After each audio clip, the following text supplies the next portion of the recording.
remember looking at Mousy. Mousy looked at Chris, and he's like, you want to play a game of Russian roulette?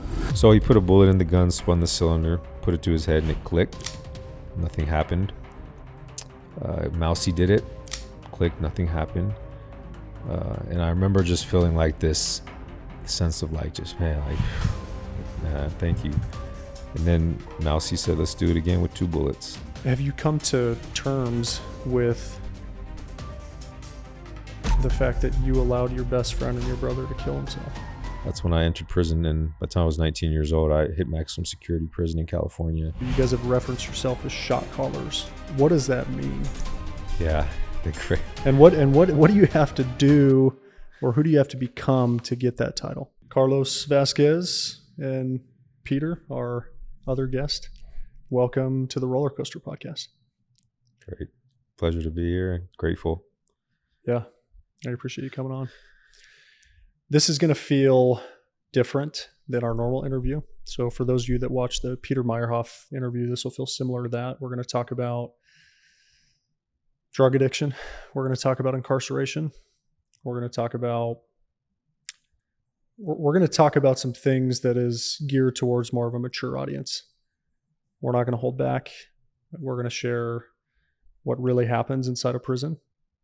The real prisons. And I hope that this is a message of hope for people who are going through it and that make mistakes and find themselves one day at rock bottom and don't quit, but realize that there's a way out of that. And I think knowing what I know about you, Carlos, being able to showcase your story and go all the way with the audience today is going to be a way for people to find hope, that there's a way out, right, when they reach these rock bottoms. So one thing that is consistent with all of the guests that I interview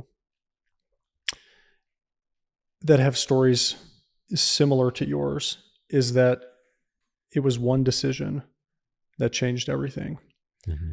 And so I want you to normally we don't do chronological. I find that not that interesting, but I think to frame your life before prison, I want you to share with the audience what your youth looked like in detail. And then I want you to touch on that one decision or that one event, that one thing that happened that would change the course of your life, really for the worse for a long time. And so, yeah, I'll give you the floor. Yeah, thank you. Yeah, my childhood all the way up to about 12 was pretty remarkable. My father is a doctor, still is. Mother a nurse. Grew up in a beautiful home, played baseball, went to Catholic school. Didn't have a worry in the world. And maybe that's a part of why later on I became who I became, which I'll get into. But anyway, I was sheltered. But everything changed when I was about 12. My mother sat me and my sister down at the kitchen table and told us that our father had left and he wasn't coming back. So my father walked out on our family, and he was the pillar of the family. Like, we all looked up to him, admired him. I mean, my mom leaned on him. And so my mother went into this really bad depression. And, I was so close to her, the closest person to me. But when she went through this mental struggle, she became like a stranger in the household. And it's hard to explain how that feels, but just imagine the one person that loves you most becomes like a physical being, but no longer there emotionally, no longer could love you, can comfort you. And so my sister, who was 16, she was older than me at the time, she got pregnant, got into drugs, and house became even more toxic because they started fighting and blaming each other for why my father left. And my mother never said that it wasn't our fault. And so then all that building up, at 13 years old, I ran away, like a scene in a movie. I packed my backpack, literally my JanSport backpack, and jumped out of the window of my room and ran away. And I didn't know where I was going to go. I know I just didn't want to be there. And I walked for like over an hour, ended up in a park. I remember that was a point where I was really afraid and I wanted to go back. But something within me just didn't want to go back. It was like the idea of being there in that place is just, well, it didn't call me anymore. And so I slept on the park bench that night. Next day I kept walking and ended up landing into a gang infested neighborhood, which where I lived wasn't that far away. We lived in a great neighborhood, but if those of you been in California know that you can be in one neighborhood that's really good and then be in a horrible neighborhood a short walk away. So that's where I ended up. And I remember when I went to that neighborhood, I was embraced by the men in that environment. At first they were like, like, what the hell are you doing here? I told them that my father had left, and that was the common connection between me and the men that I met in that world. And same thing, they didn't have their fathers or their fathers left. And so, those became my new mentors and became my new father figures and became my new brothers. And they accepted me. And a part of that was teaching me all the things that come with that life, which was becoming a gang member by 14. I remember when I got put on, you get jumped by 4 guys for 4 minutes. And the idea is that if they jump you for 4 minutes, what do? How do you respond? That's what they're looking for. You're not going to win, but are you going to run? Are you going to cry? Are you going to ball up? And I remember, as scared as I was, part of me fighting back, right? Fighting back because that's what I was told you're supposed to do. It felt really good.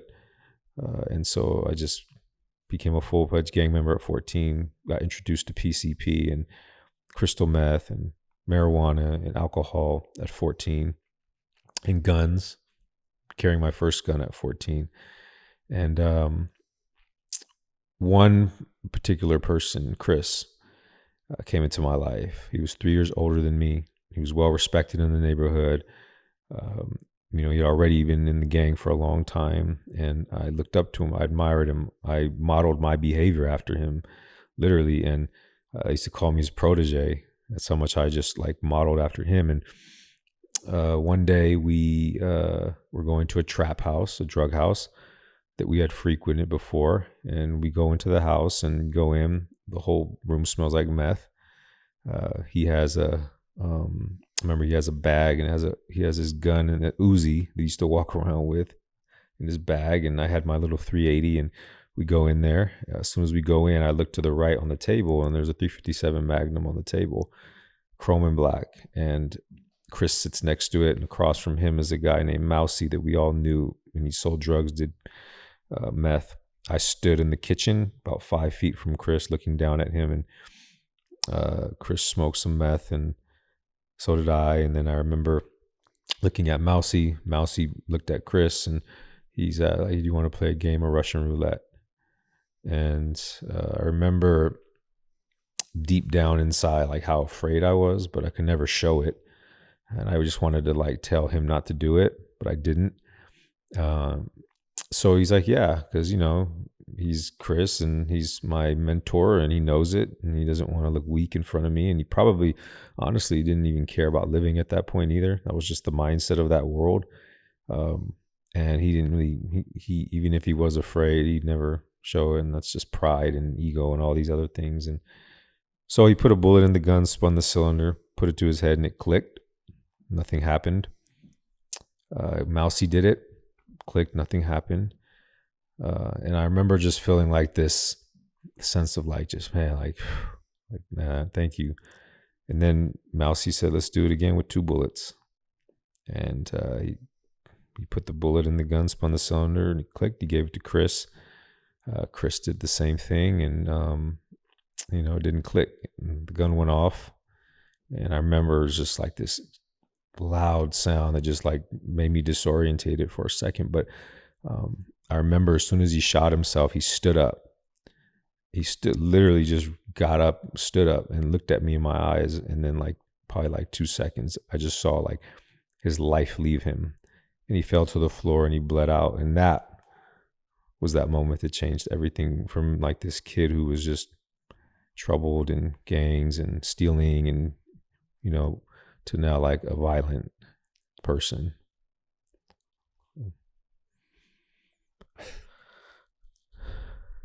I've cried a lot today already. What's I'm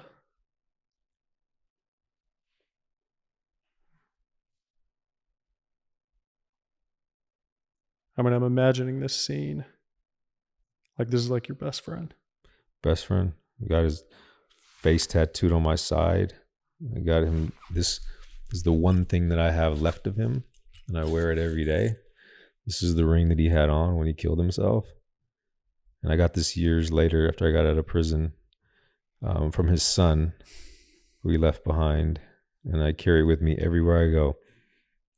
Everywhere I go. And it's just a reminder to speak up, right? Never hold back. And to always like be an advocate for people to, to help them. Because I mean, I've moved past it. I've healed a lot. But in the beginning, I just felt like all this guilt and shame, like why I didn't stop him. Why didn't I do anything? And why did I let that happen? And I carried that for years. And it made me into like this person who just wanted others to experience pain. And, later on I changed, but so this is like the last thing I have of him besides our memories. But yeah, he was like more than a friend. He was like a brother, and still really, it's hard because you can't go back and change anything, and you don't really understand why things happen like that, like why you survive all these things, but certain people don't, and you kind of carry that guilt in a sense. But it's also a fuel for me to do the work that I do, Yeah. Have you come to terms with the fact that you allowed your best friend and your brother to kill himself? Well, yeah. That's a great question because I think there's two parts. Part of it is from my belief is that it's all a part of like life, life's journey. People were bound by mortality, and it really was an eye-opening experience for me that to be more grateful and to appreciate everything more, because you never know when you're going to go. So that part. And the second part is just like, yeah, I didn't say anything, yeah, I didn't speak up, yeah, I didn't pull the gun out of his hand, and maybe that wouldn't have stopped him. But I don't hold on to the guilt anymore. I don't hold on to that feeling like it's my fault. Yeah. I released that, and that was a big deal for me because it's a weight off my shoulders. So you're obviously you're full on gangbanging. You're in it, right? And at some point, it's a matter of when, not if, right? It's like anybody who's in that environment, what is the outcome going to be? It's generally one of two things: dead or incarceration, right? They're getting locked up. You didn't die, but the other one did happen, right? So I want you to describe the events of the day in detail that it finally caught up to you and they said, Carlos Alvarez, you're under arrest. Carlos Vasquez, you're under arrest. Apologies for that. Hands behind your back. No. They put you, describe the events of that day. When did it finally get you? Yeah. So after Chris killed himself, I, in retrospect, I understand now that I had developed PTSD from that. A lot of nightmares. Like I said, feelings of guilt and shame, anger, all the things that come with that. And so the way that I released that was through violence, meaning I did a lot of bank robberies, home invasion robberies, jewelry store robberies, hurt a lot of people. And violence was respected in that neighborhood. The more violent you were, the more of a person that was feared, the more you were respected and loved. And so I got deeper into that. And one of the things that I did was a home invasion armed robbery, and ran into a house with these three guys in there that were older, way older than us at the time, were drug dealers, and they had a big house and guns and everything. And so we set it up, ran in there, laid them down, tied them up, took all the money and everything. A couple of the guys I was with beat them with their guns and stuff, and it was all caught on camera, hidden home surveillance, and we didn't even know it, and none of us had any masks on. And so through 3 days later, like, we're all on the news, in the newspaper, we're on the run. U.S. Marshals are looking for me. I'm bouncing around from state to state. And then one day I get a call from my friend who had got arrested, one of my crimies. His girl gave me a call, and she's like, they're trying to give him 10 years. And this is his first crime. Trying to give him 10 years. And I'm trying to raise some money to get him a lawyer. And so I was like, okay, cool. I'm on the run. I was like, all right, keep me updated and I'll help out. She was like, okay. And so I was like, I'm going to be coming back to LA in a couple of weeks, and I'll help with some money. She's like, all right, cool. And so I told her when I got back, and apparently found out later that she was working with the district attorney. Him and her was working with the district attorney, and to get less time, he ended up getting 2 years. To get less time, yeah, they set me up. So, but I should have known better. But that's how much my loyalty was to these people, that I would have killed for them, like did anything, And so, but I was so blinded, and so anyway, I come back and to bring her some money, and that was one. So that's a part of it. The second part is when I came back, my friend that I stayed with when I came back to LA. When I mean come back, I was in LA. He was like another guy that I really loved and respected, and I stayed at his house when I was in LA. And one day, I had a car and I drove out for a second. He calls me back. He's like, "Hey man, I need to get to work. Can you give me a ride?" I'm like, "Yeah, sure." So I go back, and when I pull in, I just knew something was wrong. And I went in and I realized, like, okay, the U.S. Marshals are behind me, and they're in unmarked cars, and I get into a high-speed chase and crash into a wall, get outrun. They catch me. Come to find out, he also was working with them to get me caught. And so she told them that I was out there. My friend's girlfriend, they swooped in and got my friend and made him call me to come back.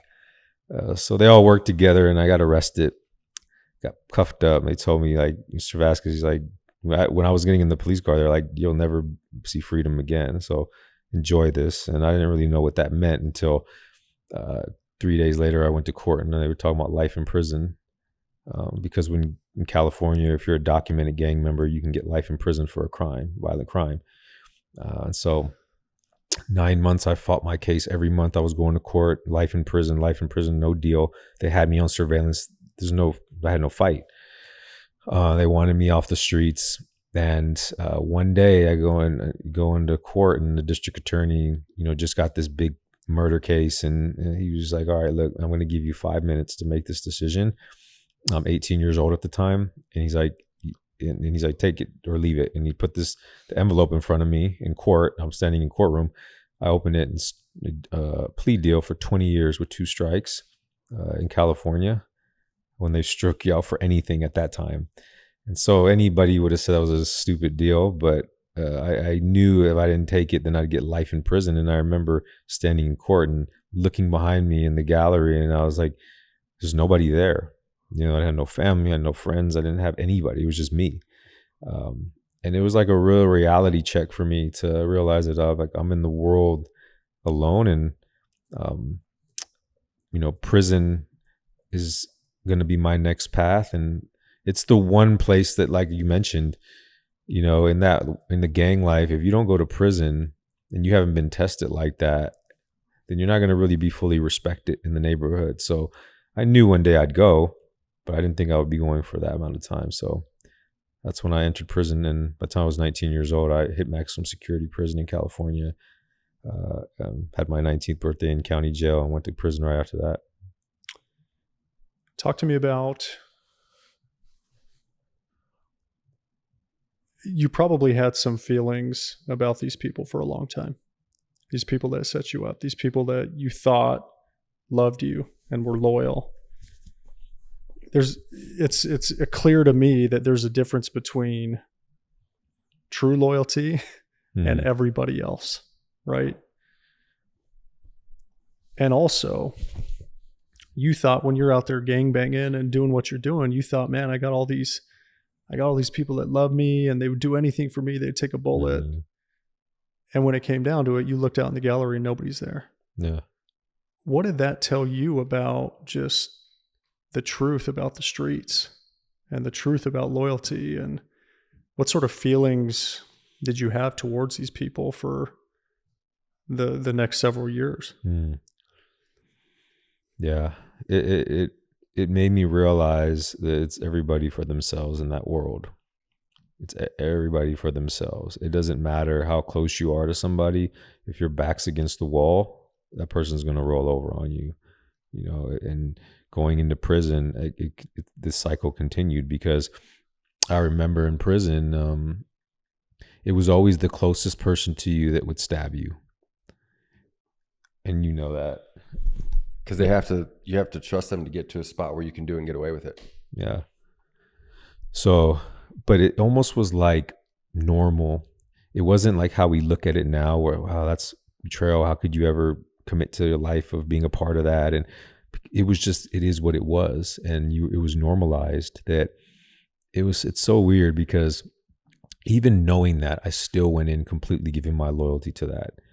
Even knowing that, it's because you're not really loyal to the people, you're loyal to the cause. You're loyal to the guys like Chris who aren't there anymore, who you truly feel in your heart wouldn't be one of those people. The chosen few, the 1 in a million, in the cause of what you stand for. That's what it was about. Because I was, you know, that was my identity. You know, that was my gang and that life was, I would die for it. I would kill for it. I would do life in prison for it. So it wasn't about the people. It was about the cause.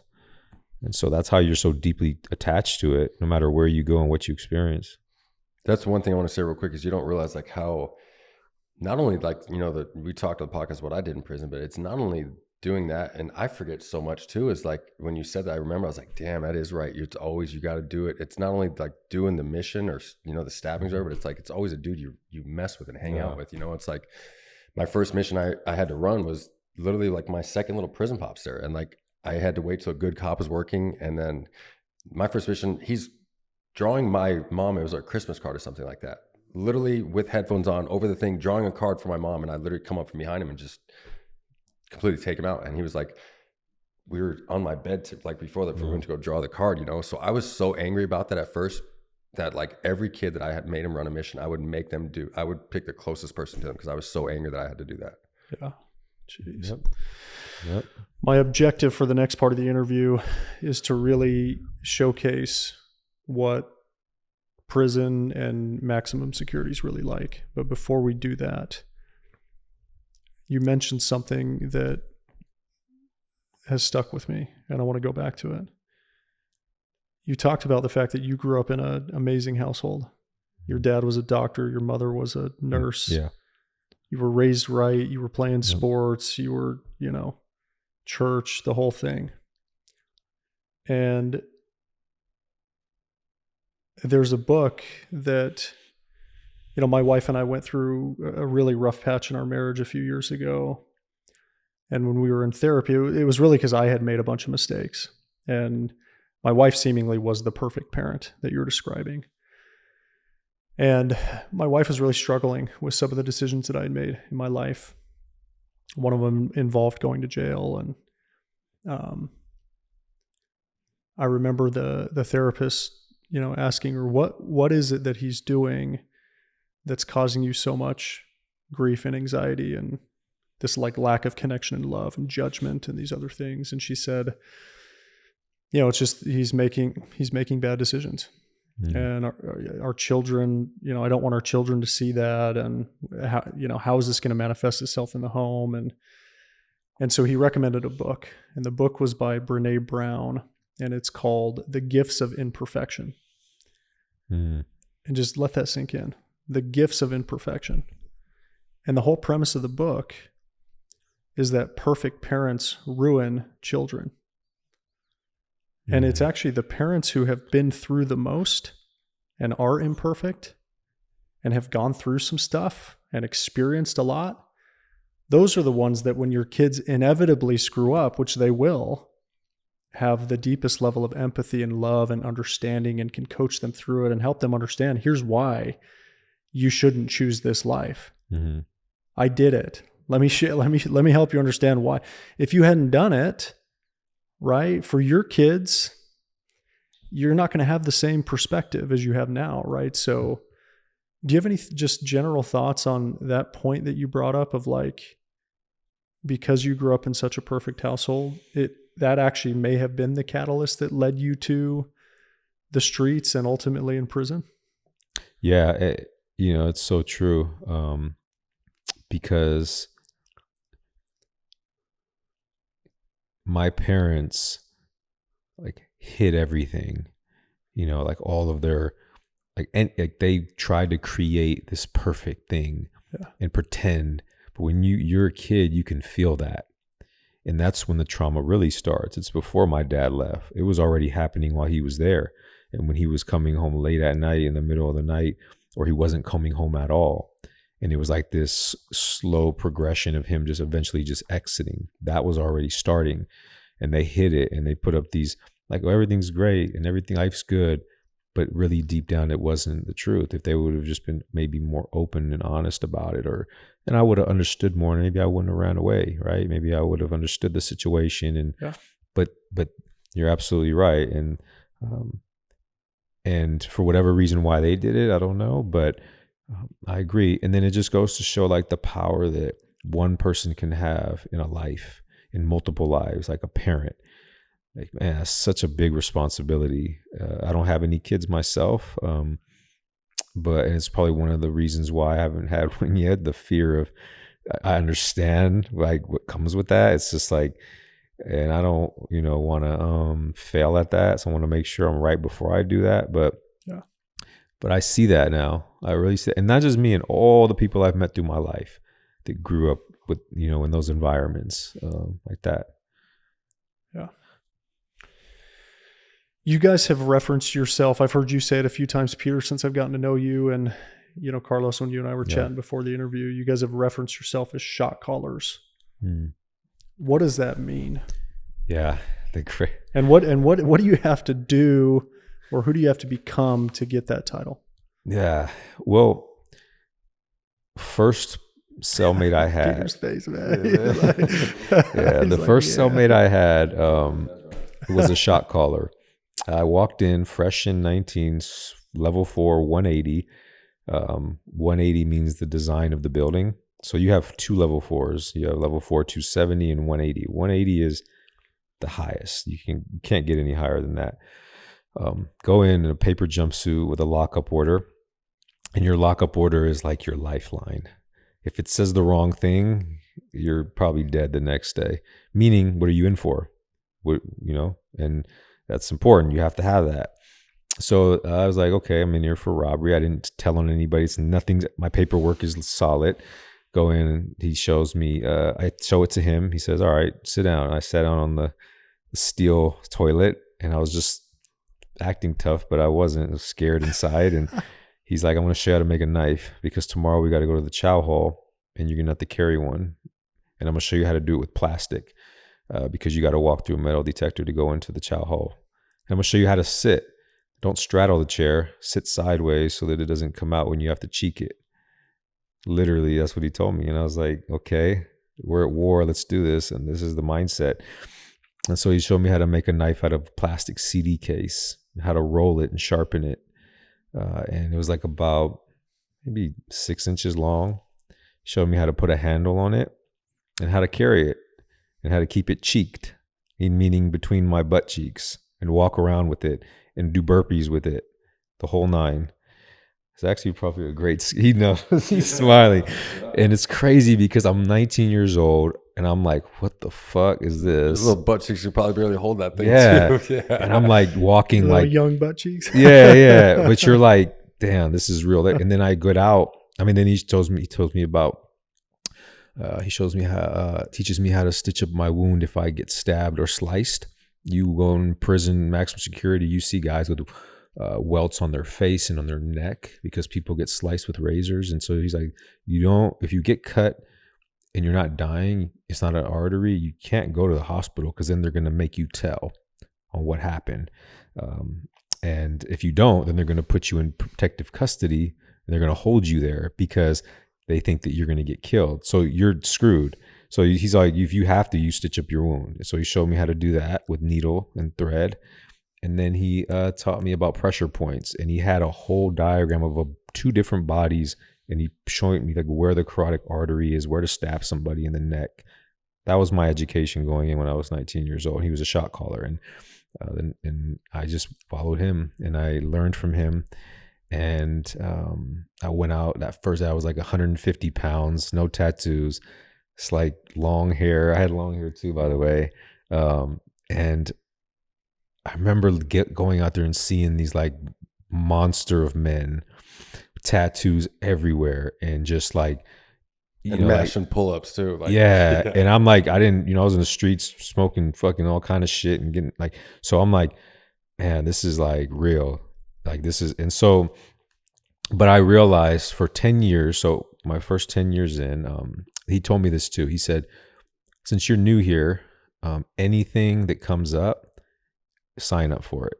And I didn't know what that meant, but later on he told me, he was like, when it's time for somebody to be removed, meaning when somebody is there that is either messed up, they got into drug debt, they're in there for a crime that is not acceptable, they have bad, they did something bad at another prison. There's all these different reasons why people get removed. And removed is either 3 guys rush him and jump him until they shoot the block gun 4 times, and then on the 5th time they shoot the Mini 14. So you're not supposed to stop fighting and beating him up until they shoot 4 times the block gun.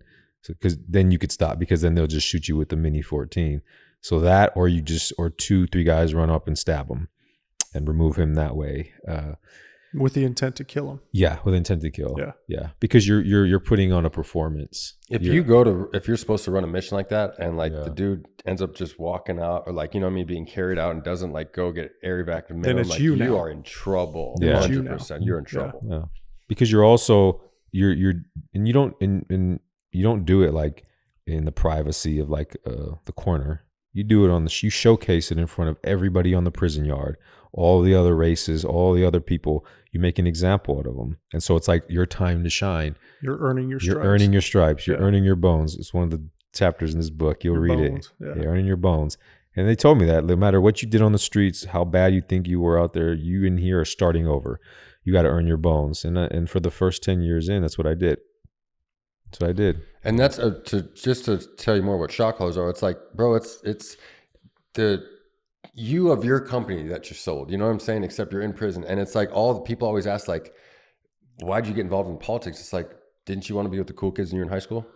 Yeah. It's just the cool kids and they're violent. Like, I was like, it's like the 2 choices, like be a lame or be violent for 12 years. Yeah, or be a CEO that's getting written about in the headlines 100%. And the whole thing. Yeah. Yep, it's that. Yeah. Be a professional athlete, right? It's like the cool kids in high school. There's literally like the movies. There's the back table where all the heads sit, and then there's a soldier table, and it's like, it's for your ego thing. If you're in there for 12 years, you're not just gonna be some duck. Like, you know what I'm saying? You gotta so you have to morph yourself and your mindset into being this gangster ass dude. And like, I can't tell you how many times I used to have to psych myself to run some of these missions. And I remember sometimes thinking like, dude, this is not me, man. Like, but like, you can't not do it. It is what it is. And then I would just finally get one Tupac song or like hear one thing, and it just, bam, just go, like that was it.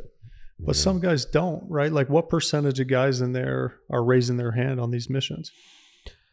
When you're young, like I was going into that level of prison yard, it's an expectation. So many of them, especially, so this is the thing about gang culture, and in California, it's different. You go in young and you're a gang member, you've already been in the county jail fighting pretty much every week somebody, because people in the county jail come in and out, and you have so many enemies from different neighborhoods that like you're already in this mode of you shift from like normal living, I guess you can call it normal, to now you're just like you're consistently in a state of violence, and how can I hurt people? And so in jail, I was already fighting a lot. I already had many encounters. In county jail in Los Angeles, you find knives bigger than you do in prison. That's a whole nother place that is like a treacherous place, probably worse than most prisons when I was in there. And anybody that's been to LA County can tell you that it's vicious. It's like, and so it was already happening. So when you go to prison and you're young, you have this expectation to prove yourself, or, you know, you be a bitch, be scary, and then get ran off the yard, or get manipulated, or get taken advantage of, you know, and you don't want that, because then you just get deeper and deeper. And then the next thing you know, you're getting extorted. Handed a commissary list. Yeah, exactly. So it's almost like you just have to become it, like a monster in a way. And that's what I mean when I tell people, you don't truly know like what's in you until your back's against the wall, meaning that there's a killer instinct in most people, regular people. They just haven't been in a position to have to become that. But trust me, do something to that person's kid and watch who they become, or do something. Yeah. And in prison, you turn it on, and he knows you just, like he said, I can't believe this is me. You may have moments like that, but you understand that if you want to survive, you have to become something. That's why people get tattoos on their face. I was in the cell with a satanic worshiper. I saw these crazy, but it's because you have to become almost like you want to be feared. You want people to be intimidated. You want people to talk about how many people you stabbed, because then you feel almost like this shield of protection. Yeah. And so going in, all the young guys, let's go. I want to go. I want to earn my name. I want to go to the hole. I want to go to the shoe. I want to get that. Like me, my first time going to Max, I was excited because I'm like, you don't have a name in prison until you've been to the walls or you've been to the real yards. Really? Yeah. So like my first time going to the walls, by then I was scared going to prison. But like now that I'm like in the politics, running my first 4-yard, I'm going to Max. I'm happy. I'm like, finally, I'm going to this place. So now when I get out of here, I can go to the 4-yard. Now I've been to the walls. So my name's even higher elevated because to me, like if a dude was talking on a yard and trying to say something and he hadn't been to Max or a higher yard, I didn't listen to shit he said. I'm like, you haven't done real time yet anyways. You know what I'm saying? So you don't need to tell me shit, you know? Yeah. Don't you also understand though, that if you're getting involved in these hits, these missions, like there's a high likelihood that you're going to serve a longer sentence than you're already there for? 3 for? strikes. That's it. Yeah, absolutely. And I can't tell you, I've had probably about 6 DA referrals, meaning when you stab somebody, when you assault somebody, when you get caught with drugs, all the things I did. When you do that and you find yourself in the hole of ASU, which I mentioned earlier, which is the hole, and they come by and they give you a paper and it shows the new charges, and you're like, and they sent that same paper, went to the district attorney, and you're just waiting, sitting in solitary confinement in the hole, waiting for them to say, yeah, the DA picked up your case, and then you're fucked. You're going to get life in prison. I was. And I had many of those while I was in prison, and none of them, the district attorney never picked them up. Talk about the whole time there, because I even want to know this, bro. Like I said, every part of my prison story, his is on steroids even more. Like I've never had to do that besides the last one, you know? Yeah. And tell me like the mindset when you're in there, you don't know if you're going to be facing life. Are you even worried about that, or you don't even care really, huh? Well, at that point, I stopped thinking about freedom. That's what I say, you don't even think about going home. I stopped thinking about even getting out. I was, I had 20-year sentence, and I had to do the full 20, they told me, and I had 2 strikes. And not only that, I was somebody in there. That was my identity. That was like that was my world. Like, what did I really have out in the free world was the mentality. And so that tied with everything else. I just really didn't care. I kept doing the different things, and luckily, thank God that the district attorney never picked up a case. And in California, there's so much violence that typically the district attorney doesn't pick up the case unless you murder somebody in most counties, because prison is different.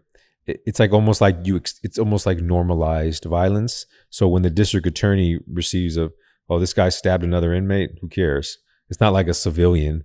who cares? So they don't want to waste their time, which was lucky for me, because if not, I wouldn't be here with you right now. But I was continuing to perpetuate violence, continuing to do that stuff, and had many close calls and waiting long time in the hole to hear if that district attorney was going to pick up my case. And luckily never did. Real quick, did you have, because now I was just thinking back to some of my times in the hole now, and I'm like, did you, because you said you weren't scared about the streets, I clearly remember that now, and I'm like thinking, I remember when I used to go to the hole, like you just feel more gangster now. So instead of worrying about it, you just feel more gangster, and you're ready to hit the yard again, so you can have that little bit more status, right? Did you have that same mindset? Because that's how I was when I hit the hole. Like you don't think about going home, bro. You just want to get back to the yard, because now your gangster status is even more elevated. You know, I used to, going to the hole was like actually something that I wanted to do a lot, because it's the only time you can really like just relax. Breathe. Seriously. Yeah. Seriously, like relax. Because other than that, I mean, you're in the hole, you're not going anywhere, right? Everything's coming to you. Nobody's coming out, and you're constantly monitored. You're not watching your back. You're not playing defense, playing offense. You're just like, it was you're chilling. Yeah, it was, exactly. So actually there was times when I'd be on general population where I was like, man, I need to go to the hole. What can I do? There's times I went to the hole and I was like, thank God, like I'm ready to go to the hole, like, straight up. Yeah. You I mean, did you have to do something to get, or could you just be like, could you go to a CEO and be like, I'm about to kill this guy, you should put me in the hole? That's a great question. The time that I went for my 3-year shoe in solitary housing unit, I didn't do anything directly, but what happened was that in prison, if people want to get rid of you, because let's say somebody buys drugs from me and now they're in debt and they owe me. So what they'll do is they'll write a kite saying that Carlos is going to stab the officers. Describe what that is, by the way. Yeah. Oh, sorry. A kite is like a note, like a little note. We call it in prison a kite, because basically you write a note on a small piece of paper, you roll it up or fold it up into a small thing so you could swallow it in case you get searched, because usually it contains really confidential information, and then or you keep it in plastic and you put it under your tongue, or sometimes people keister it, But anyway, so ask what happens if you get caught with one of those notes from the cops. You can't. Like if a big I saw a man that I know got murdered because he didn't deliver one of these kites from Pelican Bay down to where we were in Centinela prison, across down the state. His big homies said, deliver this kite to the homies down there. He didn't do it. They killed him for that. So it's serious. And anyway, so a person will write a kite saying Carlos is going to stab somebody. They'll send it to the cops. And the cops will come get you from the cell and put you in pending investigation. And you could be in there for 6 months while they do that. They don't need any proof. All they know is that there was a kite. So people can get rid of you. They play these games. And so, yeah, you can end up in that place. And I have multiple times for people dropping kites is what they call it, to get you off the yard for many different reasons. One of my enemies could be showing up and he's in building 5 and I'm in building 2 and he finds out I'm there. And we had beef on the streets, and he can ride a kite and get me off of the yard. And that's why I kept transferring. I was in 6 different prisons and probably 20 different yards on each prison. So it's because it's these games that they play with your life. So you don't ever get attached to anything, because you're losing everything, and then you got to start over. And it's probably why I don't really live like a minimalistic life now. But yeah, man, it's really no rule. There's no like laws governing prison. They could do whatever they want, the correctional guards, anything. Same with me. Like if you look at my DOC website, like on the AC DOC, it's nothing. I've never been caught with an assault or anything. Every single one of my major tickets, besides one tattooing, it says threatening and intimidating, which that's called a predator packet, which means they say that you're a predator on the yard, which is just the same thing. It's at least 3 to 5 people mentioning that you're going to do something to them or staff or something, and then they do what's called a 2A investigation on you. So all my charges you see are threatening and intimidating, but those are all just multiple predator packets I had, and those are automatic maximum security when you get one. So I think there's probably a lot of perceptions about prison. One of them is that these are a bunch of inbred monkeys that don't have brains and are not smart, and drug at all the stuff, all the labels that you put on an inmate, right? No. It sounds like there's actually a lot of strategy going on inside these, and there's some guys that are mentally able to manipulate individuals and groups of people and COs and the whole thing. So talk to me about the level of strategy that goes on inside a prison that people may not realize is happening. Yeah. Most shot callers in prison aren't the biggest, baddest looking dudes. They're the most like mentally dangerous ones, the ones that could do what you said. Some of them are like sociopaths, even psychopaths, highly intelligent people. One of the most smartest people I ever met is in prison. They're reading books like The Art of War.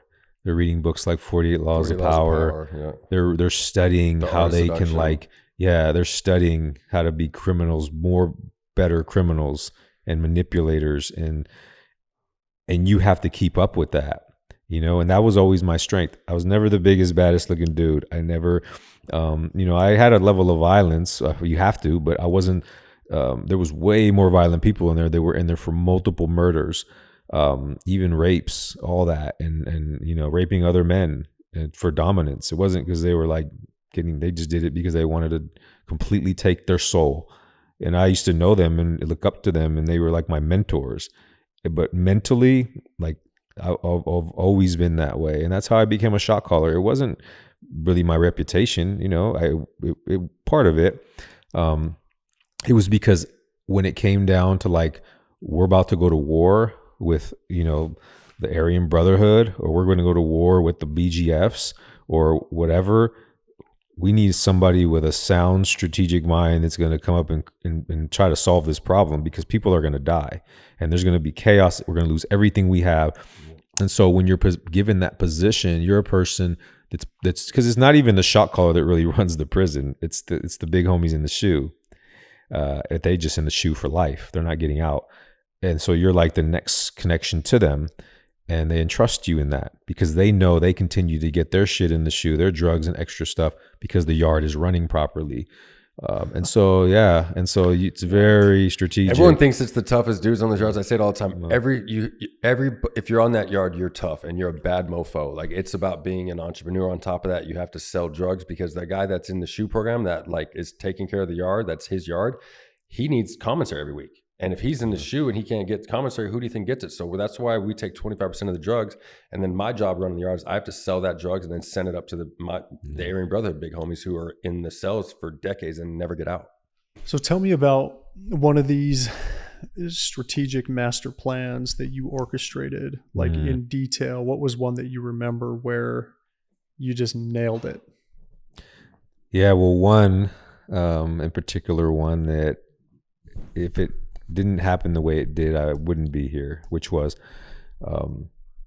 so I was running a drug ring in prison where I was getting in heroin into prison, a lot of it.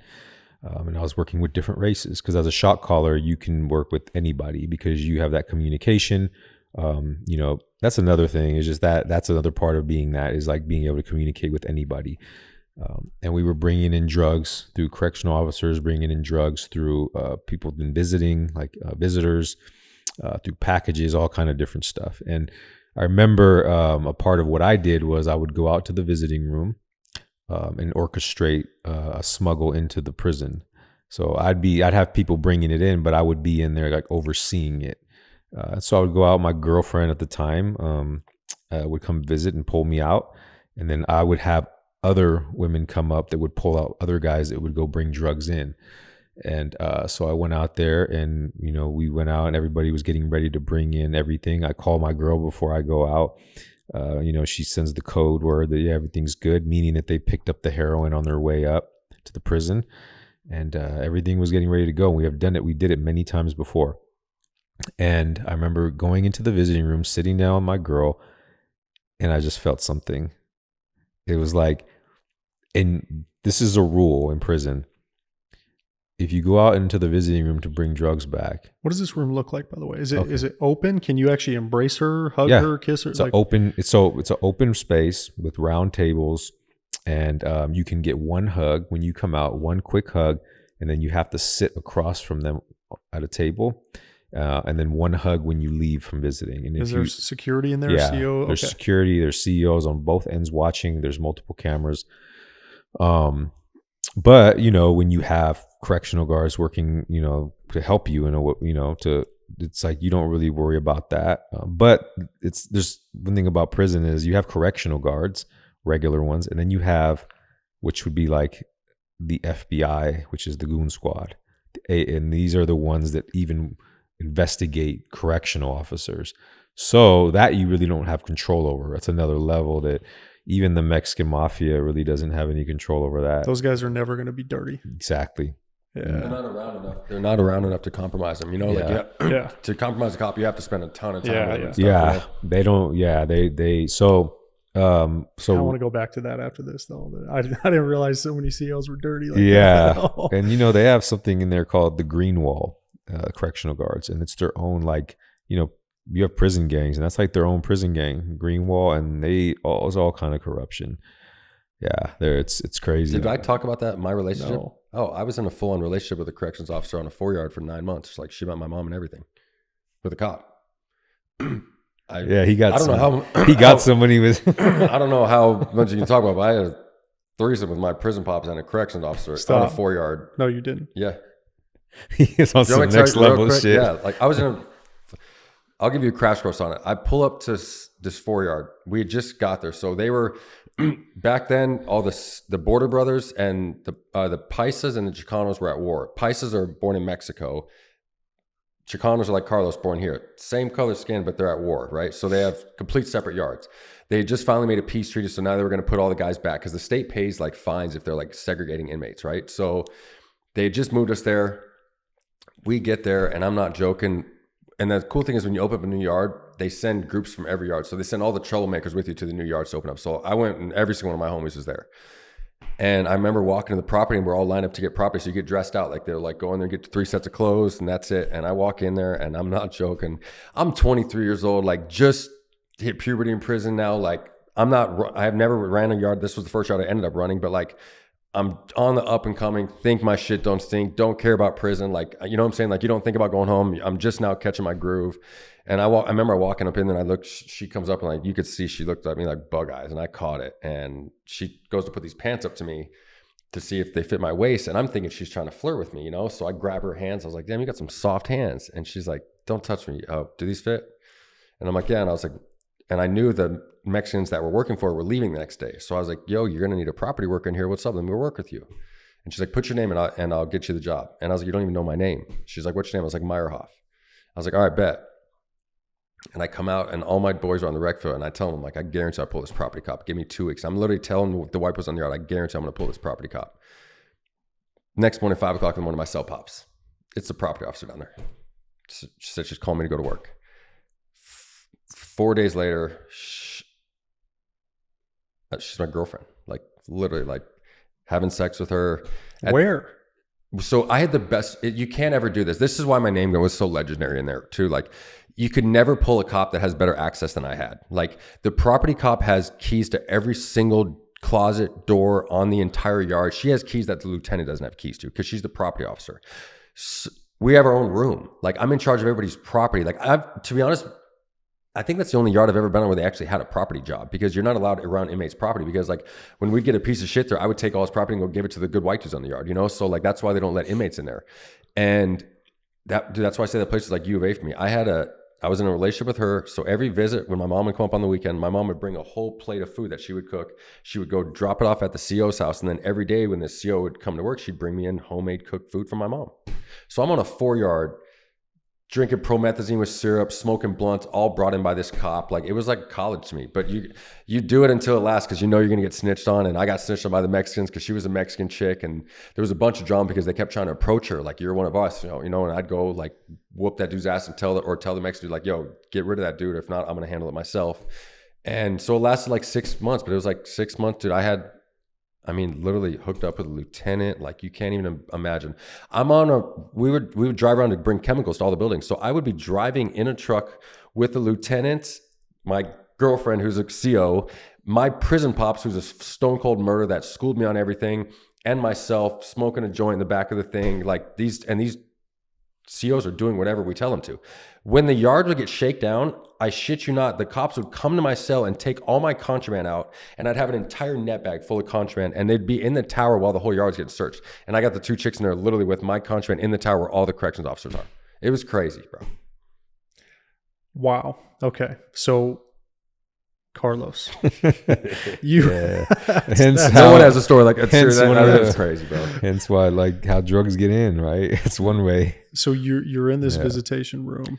Yeah. You got this whole setup. Let's pick up the story from there. Mm-hmm. Yeah, and so I was in the visiting room, and just like I said, I sat down. We were just the drugs were gonna come in. They were gonna be left in the visiting room, and then 2 days later, when one of the white boys would go in to clean the visiting room when there was no visitors. This is during the week. You can only get visits on weekends at the time.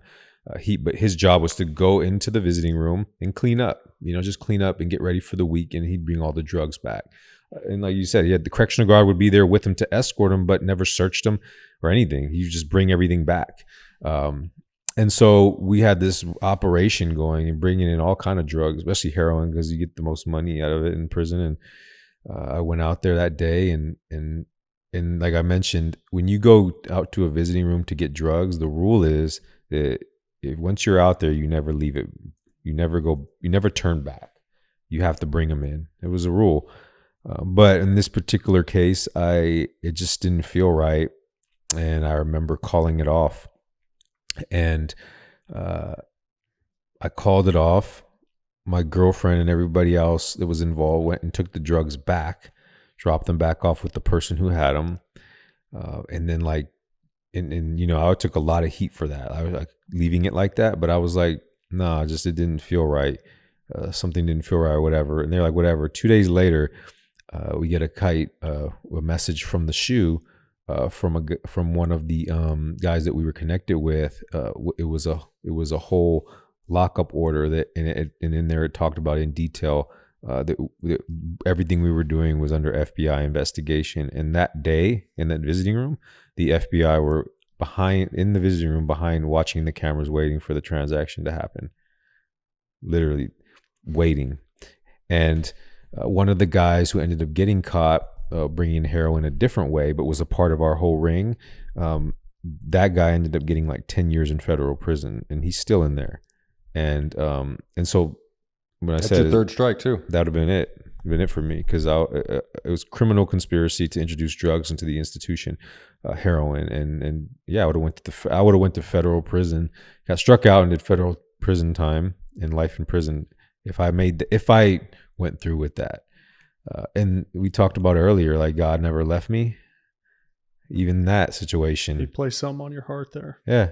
Something. I'm telling you, some intuition to just feel something. Yeah. Even though I knew I'd get in trouble for that, but I knew that, okay, if anything happened, whatever it is, I felt like being who I was and what I had already done, I would be okay. But anybody else that would have did that would have got disciplined and leaving the drugs out there, because the whole yard and other people Everyone's relying on that. Yeah. So I want to stay on the same vein for a little bit and talk about like the economics of prison, right? So it's occurred to me, you said heroin is like the drug that people pay the most amount of money for. How are people making money in prison? And then I'm assuming some people are just getting sent money by loved ones, but others probably don't have that luxury, so they have to figure out a way to make it. So talk to me about like, what does the economy of prison look like? Yeah. You're right. Most people don't have anybody looking out for them when they come to prison. And one of the first things that I used to do back in that day was when a new kid would come and hit prison yard, I'd give him the sack. That's what we called it, which would be already made heroin or crystal meth for him to sell, to get his commissary right, to get things established. Just to start. Get a start. Yeah, to get a start. And, a matchstick head. Right, a matchstick head was $50 of heroin. Yeah, and so is that more expensive in prison than it would be on the street? I don't know what the cost of. Way more. Okay. Way more expensive. So like, just to give you a number, when I was in there, like a gram in prison would be like $400, and out in the world it's like probably like $50. Do a gram with your hands. Like, how big is that? Yeah. Yep. Like a pinky, like that. Yeah. So $400 versus 50 on the street. yeah, that's the difference. So 8 times. Yeah, cell phones when they started to come in, and then you break it down. You sell quarter grams for $150 each. So that's how you make your money. Right there. You buy a gram and sell quarter grams, 4 quarter grams, and you double your money right there. Yeah. So you can get a gram for $300 in Arizona prisons if you're not in max. Mm-hmm. And it depends on where your prison you're at. Depends on how flooded it is. Depends on how many. It all depends. But the places like that I was at, level 4s, where it was scarce, everything was a lot more expensive. Everything, like so you have people who really pretty much run the yards, that have like the drug rings and the money and everything, and the correctional guards, the staff. They in a sense run the yard because they run all of the money. They have the money. So prison is like a microcosm of society in a way. It's like you know what I mean? It's the same thing. You got the politics, you got the hierarchy, you have the people who have the power. You have do you have like banks in there? People that sort of act as like they have all the cash and the store, like me, and every yard I was on, every white boy would have a full commissary store. So that means like when I would order, dudes would owe me He's money. like the grocery store. Yeah, you haven't filled $100 in the store, and then I give them $100, and their job is to run that store. So every week the 100 should turn into 150, and then the week after that should be 225. And I mean, people were taking care of their families from in there. Like, that's why kids join the politics. Yeah, that much money. Yeah, they would take care. Like they would send money to their wife. So like, let's say I was a heroin addict, or I say I was a drug dealer, then I would give, this guy $400. Okay, where do you want the money sent? All right, I'll wire it to your wife. And so people were literally taking care of their families and making thousands of dollars. I mean, honestly, probably hundreds of thousands, depending on who it was and situation. Yeah. We would use green dots. The little green dot prepaid credit cards? Yeah. That's how we would sell it. So if you wanted to buy like a gram of heroin off me, then I would tell your lady, go get a green dot card and load it up on my thing. And once I pulled my illegal cell phone out and I saw that $300 was there, then I'd give you a gram of heroin. No cash. Sometimes there was cash sometimes, but it is really useless because then it's harder because then you got to get it out. So if you get cash, you're stuck with it. It's useless in prison unless you get it out through visiting rooms. So it's more complex. People use but you're not allowed to have it in there. So no, if you you're get not caught allowed with to have cash, it's a big deal. Yeah. Same thing as drugs. Yeah. So then you have the hustlers who just like do tattoos and make food and do clothes, and like you make 3-way plugs and make lighters, and they just hustle and they sew all your shorts. Because like, dude, you should see some pictures when I got out, like 3X shorts. Like you'd order the biggest shorts and get the little paisa dude that sews to take the waist out so it's elastic's tight enough that you can wear the biggest, baggest gangster looking shorts. Stupid. Yeah. That's funny. It's pretty crazy. Man. So how many tattoos did you get in prison? All of them. Which is how many roughly? Oh man. I mean, I have everything. My chest. Covered head to toe. It's a lot. Like you sat down in a chair dozens of times? Well, in prison and in where I was at, most of them, correctional guards are okay with that. They'll let you do tattoos. Really? They'll basically like, if I tell the tower like, hey, I want to go get tatted up or I want to tat somebody up, they'll be like, all right. Then they'll crack my door. They'll crack his door. We'll go in each other's cell and do tattoos. And it's definitely not anything that's really serious and maximum security. If you get to lower levels, then they'll write you up and it's a big thing. But in level 4, they just don't want you to kill each other. The cops It's a different, the cops just want to go home safe every night. It's a different, it's a whole. And a lot of the correctional officers have tattoos and they're sleeved up, and so it's kind of like just a thing. Yeah. But yeah, I've gotten many on me. I mean, especially in those first years, and it's like I was telling you the other day. I actually was telling somebody else. I was really close to getting like my face tattooed. And luckily my cellie at the time, who was a satanic worshiper, convinced me not to do it. Interesting. Pretty interesting, right? Yeah, and he was it's so weird because you can have a guy who like murdered 2 people and then he killed like another person in prison, so he has triple life and he's been in there for 20 years. And these were the guys that I really looked up to, but they would be also like the most giving and caring people. It's so weird because you would hear about them and then you'd meet them and connect with them and realize like, man, this guy is a really good person, but he's like a serial killer. It was so strange to me.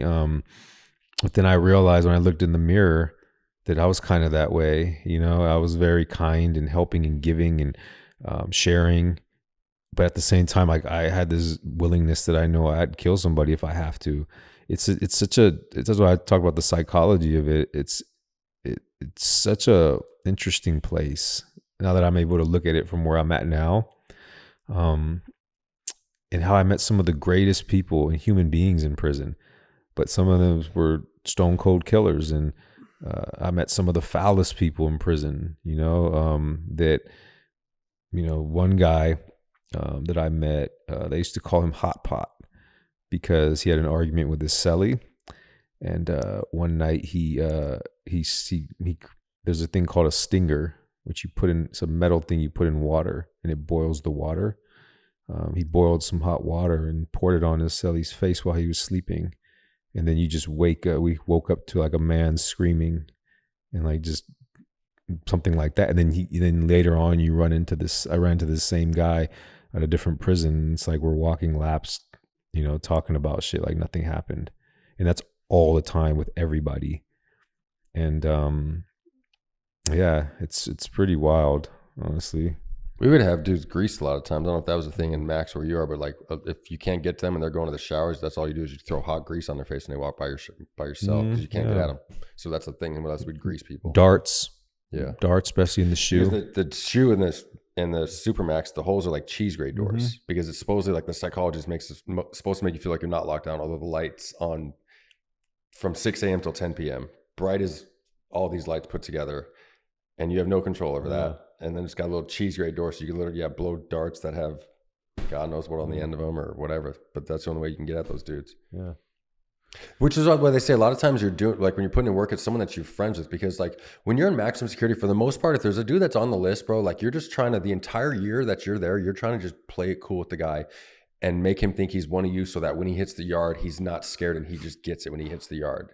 And then you could be, right to the yard right with him. It's like, so the whole time, then you have to, it could be your neighbor and he's no good, and you have to spend an entire year talking to this piece of trash, just waiting until he hits the yard because they know you can't do the proper punishment to what he did in maximum security from your cell because you're never going to have human contact.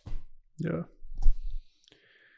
So these, just to close the loop on the tattoos, what are they tattooing you with? Is it a proper tattoo gun? Is it? No, it's a makeshift. So usually a guitar string and a motor from a CD player at the time. CD players was the thing.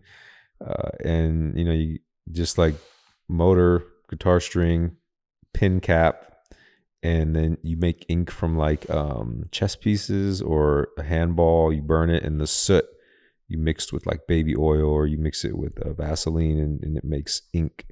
And so yeah, pretty good. Every right? one of the tattoos on my body's from that. Yeah, it's pretty. All of yours are the same. Yeah, and the same. deal? These I got when I was all young. These tattoos are 20 years old, bro, with prison ink. Yeah, pretty. I got them all when I was 20, 21 years old in prison. So it's pretty crazy, the creativeness of people in a place like that. Let's talk about Gladiator School. Yeah, Gladiator School. It's notorious. When I was in prison, even before I went in, there was Gladiator School, which means that there's a prison called Corcoran. And I went to Corcoran in about 2009.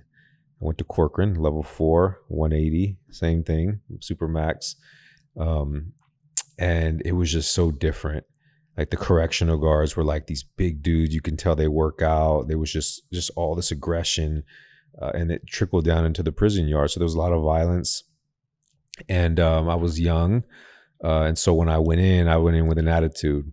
I remember I was transferring, and it was like a CD. One of the CDs I had or something broke, and so I was giving a lot of I wasn't like this this calm demeanor you see now.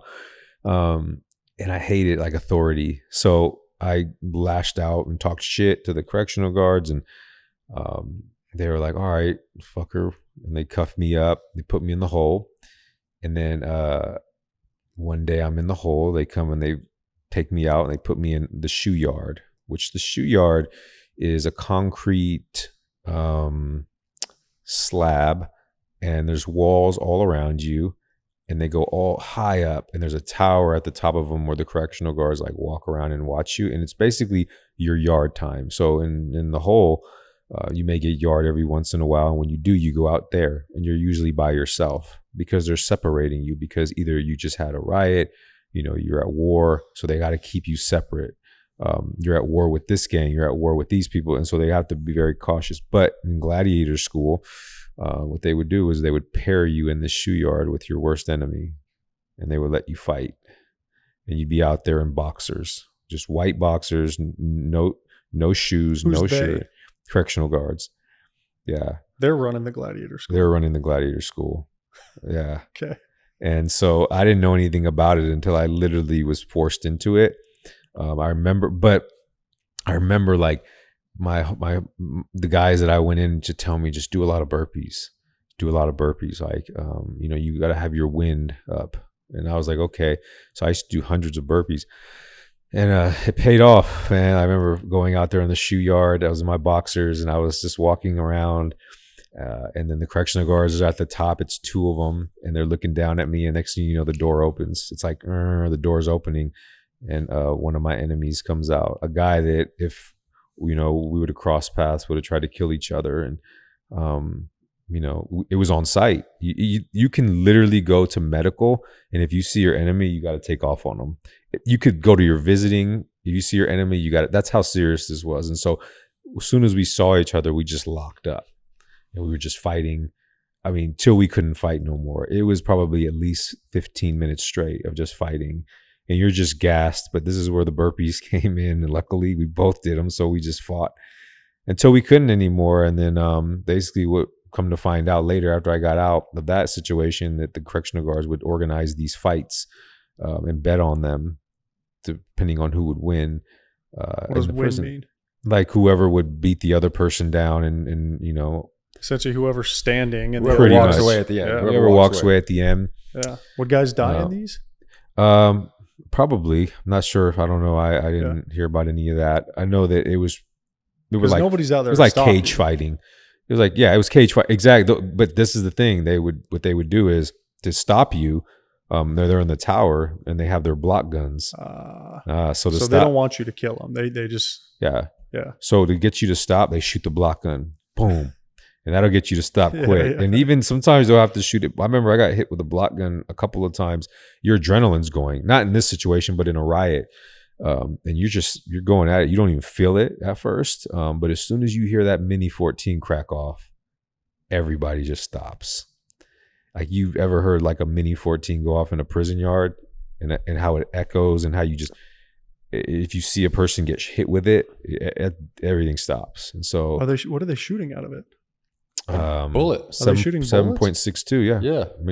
I mean, live bullets. That's why they're saying they'll give you 4 warning shots, and if not, they're saying the dude's life's in danger, so they have to kill you to stop because he's not stopping the attack. Yeah. So they're shooting to kill. Yeah. So they give you 4 block gun. The block gun is like rubber bullets. Bunch of warnings, yeah. Yeah. They shoot you, they'll hit you with those. If you keep going, then they have the right. They have by the law. Yeah. They have the right to pull the Mini 14 out and use it. And typically, in big riots, they would, and you'd see a guy get killed.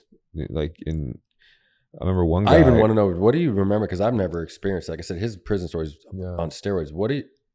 When you saw someone like a Mini 14, like a real gunshot on a prison yard, were you like, holy shit, this is the real deal? Yeah. Or are you like, because then there's been certain times where I was like that, and then like towards the middle when something like that would happen, I'm like, hell yeah, I got to see this myself now. It's like each time it builds up like armor on you. You know what I'm saying? Yeah. I remember multiple riots I've been in where, you'd see somebody get killed by a correctional guard, or even a man getting stabbed by 4 people. And there was this thing that they would do called 1 up, 1 down. And what means that 3 people would rush one guy. One guy would grab his legs and hold him. The other guy would grab his chest and hold his arms, and then the other guy would just stab him. maybe 50 times, and you just watch that and you see, it's called one up, one down. And you just watch that and you see that and you experience that. And then, you know, he gets carted out, you know, he's dead. And then everybody's like, are we going to get our showers and phone calls? And that's all they care about. That's how callous the place is. That's all you care about, literally. Is, are we going to get phone calls tomorrow? We're going to get our visits tomorrow. Yeah, what are they going to take away? And it's like that over years and years and years. It's like you just become so callous. And I remember that was difficult for me to get out of that and to like become compassionate again, because you see that so often. Yeah.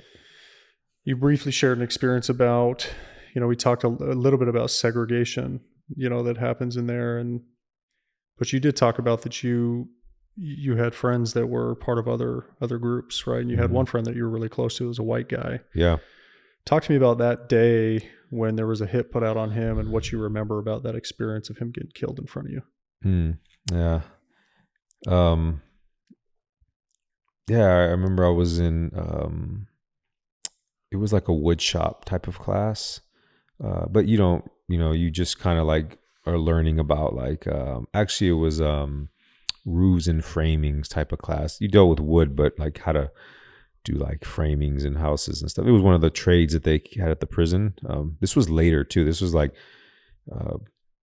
maybe like I was about like, probably about 9 years in around that time. So I was later into prison, and they had trades at this prison I was at. And I remember I used to be in there, and there's a mixture of different guys from different places, and we're all in this class. And one of the guys we became really close. His name was Germ, and he's a white guy, tatted up from like San Diego.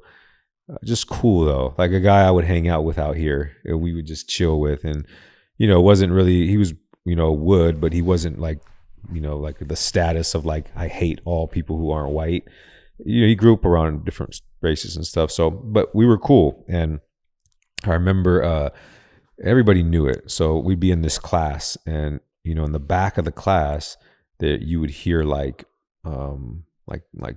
noise, and people were sharpening. You talk about where you get a 12-inch piece of metal, places like that. Where you have, you know, sheet metal, and you have all kind of stuff to your access, where people would take it and then cut it in all kind of creative ways. People would cut metal with dental floss, so many different ways. And it maybe take months to cut a piece of metal, but that was their job. And that was what they're doing. They were sharpening a knife. And I remember he would tell me, oh, it's my day to go sharpen the knife. So they were sharpening a knife for the woods. And everybody kind of did that. Everybody knew, okay, the blacks got knives, or they're sharpening knives. Stay away. That's their business. You stay away from that. And so he would tell me like, oh, it's my day to go sharpen the knife, or, you know, so he'd be back there. They would take turns on doing it. And then I remember one day we were going back to the class, and we were walking, and we went behind the wall, which means that you go through like a security checkpoint. You strip out naked, they search you, and you go back to this wood shop class. And then when you go back to the yard, you do the same thing to make sure you're not bringing anything back. And we were walking, and I remember one of his peoples came up, and he just walking up normally, and stabbed him in the neck. And then he fell to the floor, and he stabbed him right in that artery where just blood was pouring out. And then his own friend, his own person, guy I knew he was close with, just sat on his chest and just started stabbing him in his face and his neck multiple times with the knife that he helped to sharpen and make. Didn't even know it was for him, but that's why they made it. That specific knife was for him, because he failed to deliver a message from a shot caller in the shoe down to the yard. The message never made it. And because of that, they killed him. And he was getting out in like 3 months, and he had just gotten married, and he would talk to me about that all the time, like getting out and how he'd been in prison multiple years. And I remember just standing there, and like I couldn't do anything. And it's like, you can't, and you just feel helpless. And it almost felt like with the Chris situation all over again, you know. And it's kind of like, what it made me realize is like, just don't get close to anybody. You know, don't open up to anybody, because you never know what could happen. And don't trust anybody. certainly don't trust anybody. Yeah. So that was a pretty profound experience for me. I had seen people killed, but it's different when it's so it's right there, and it's so somebody you talk to every day, and it's such a senseless act of just because you didn't deliver a message, and so it's like just a cold facing of reality there. Yeah, I don't think humans are designed to see other humans die. Yeah. And then you just got to stick to the routine the next day. Yeah. Yeah. You got to pretend like nothing happened, but it's, you've experienced that now multiple times with friends, right? You talked about your buddy who took his life with playing Russian roulette with a revolver, and then this buddy that was stabbed in prison right next to you in the neck.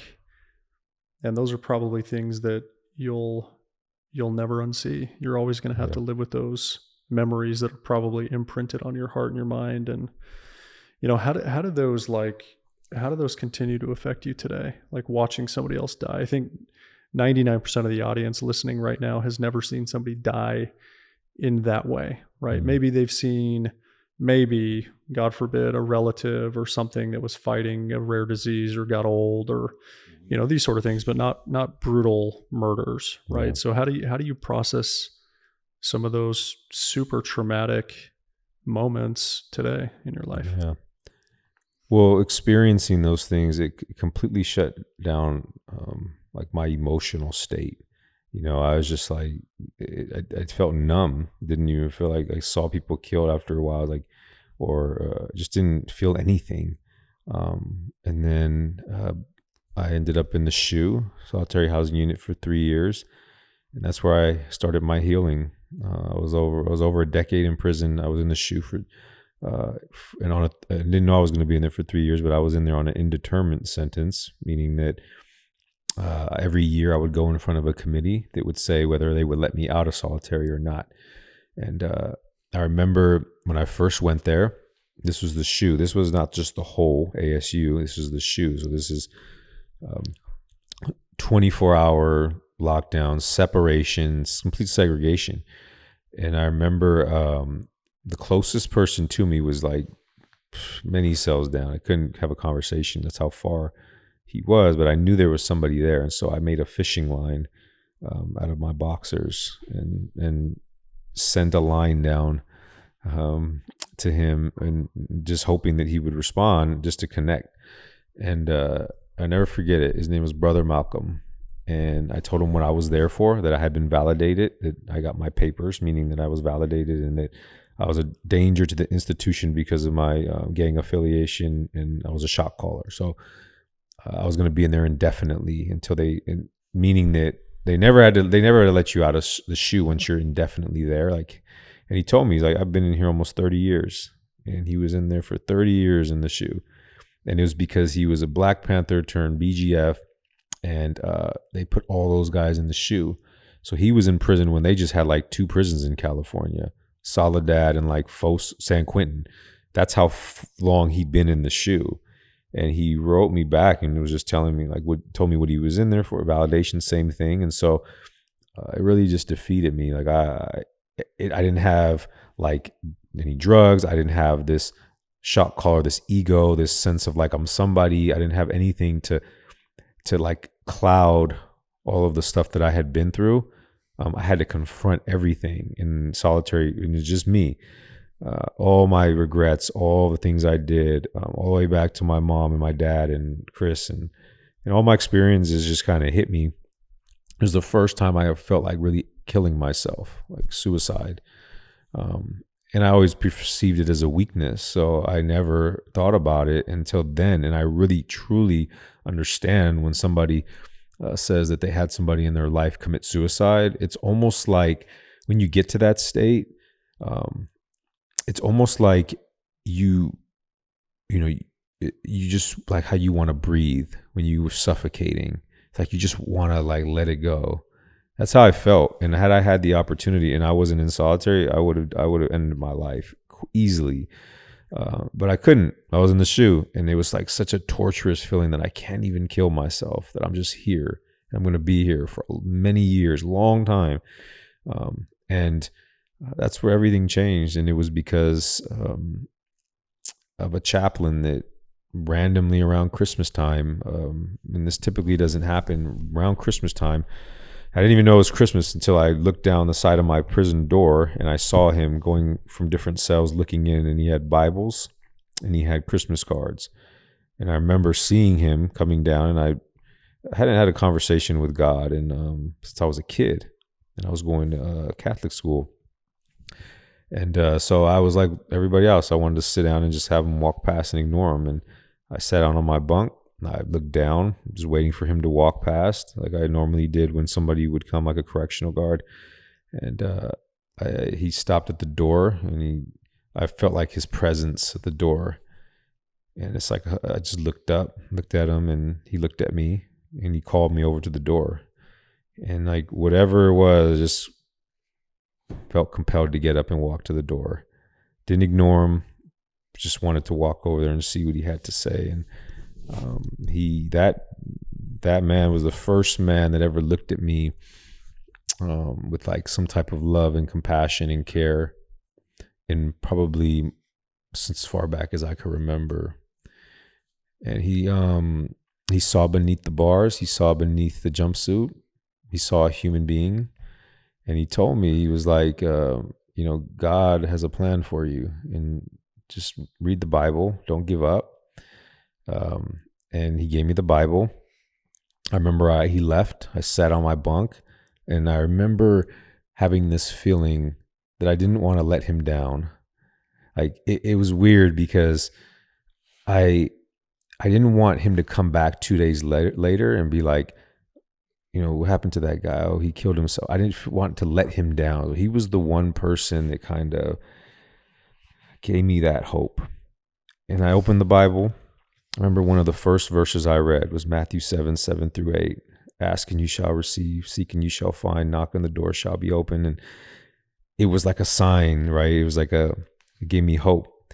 And I started to read my Bible, and I still struggled. I still had thoughts of suicide. I still was, feeling like just sleeping in bed all day and just rotting away. And but I started to feel like purpose in reading the Bible, and I did, and it was so powerful because I'm reading my Bible on my bunk every day, and every night there was a correctional guard that used to walk by and do count, and he'd look in and walk past for weeks. One day he stopped, he looked in, and he called me over. He's like, come here. And normally they do that if they have mail or something, but he called me over. He's like, I always see you reading your Bible, are you a believer? And I was like, yeah. And he was like, yeah, me too. And he's like, look, I read a lot of books. I don't have a cell phone. I can't, but I read a lot. And if you would like, I'd share the books with you that I read, and then just give it back when you're done, and I'll give you another one. And I was like, yeah. And I remember the first book he gave me was Man's Search for Meaning by Viktor Frankl. And reading about him, and then Nelson Mandela, and then The Power of Now, these books that everybody talks about, Rich Dad, Poor Dad, he exposed me to these books. And I would read them, and through that process, like truly just like shifted my mindset. And every book I gave him, he'd give me another. And 3 years, I read just about over 150 books in 3 years, powerful books, life-changing books. And I started to realize all of the people who had been through struggles worse than me were able to overcome them and do something great in life and be somebody different. And I started to find these answers to all the things that I was wondering about. And it came from the person you would think would never want to help a person like me, right? Correctional guard. And then 3 years later, I got out of SHU, went back to general population, a completely different person mentally. Yeah. Tell them what happened after that. Yeah. I mean, before you do, I mean, I just have to comment on that. Like, yeah, man, when you said that,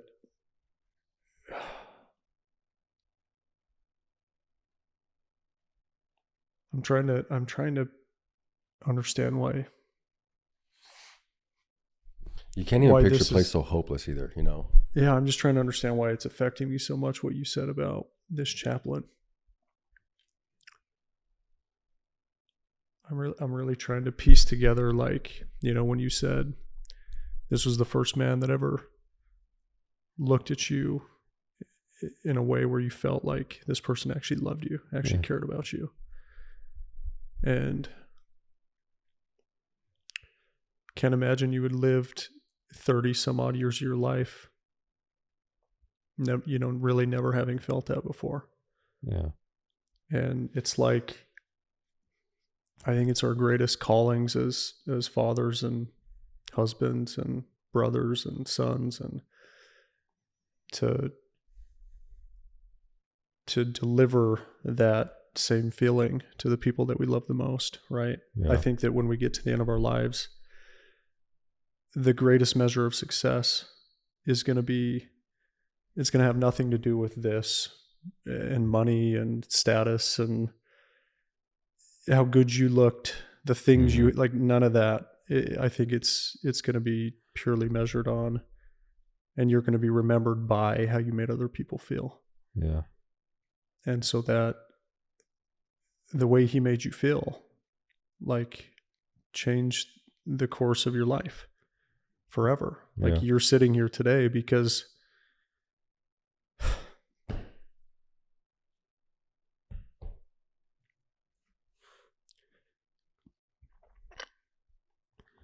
one guy who follows the one guy, right? Yeah. Chose to experience you or have you experience him in a certain way, right? Yeah. So I don't know if you have anything else you want to add on that, but man, that was powerful when you said that. Yeah. And it just that he was there, and it wasn't even his job to be there.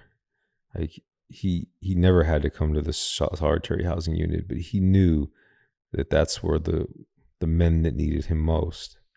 You know, his job was to stay on the general population prison yard and just do the chapel every Tuesday and run his class. But he made a choice to come down to solitary confinement with prison Bibles and Christmas cards, because he knew in his heart, it called him. Those were the most broken people.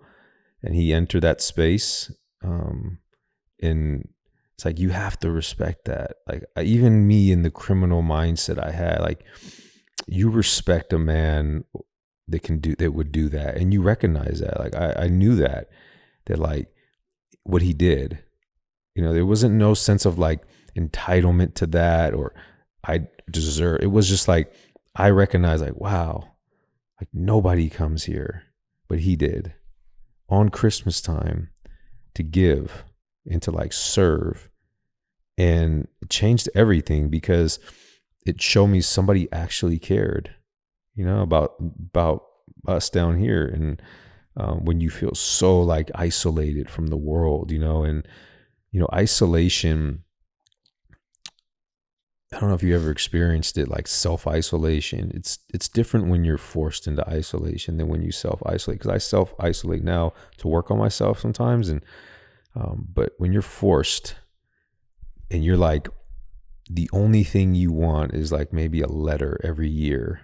That's all you want from somebody in the world that still thinks about you, but you don't get it.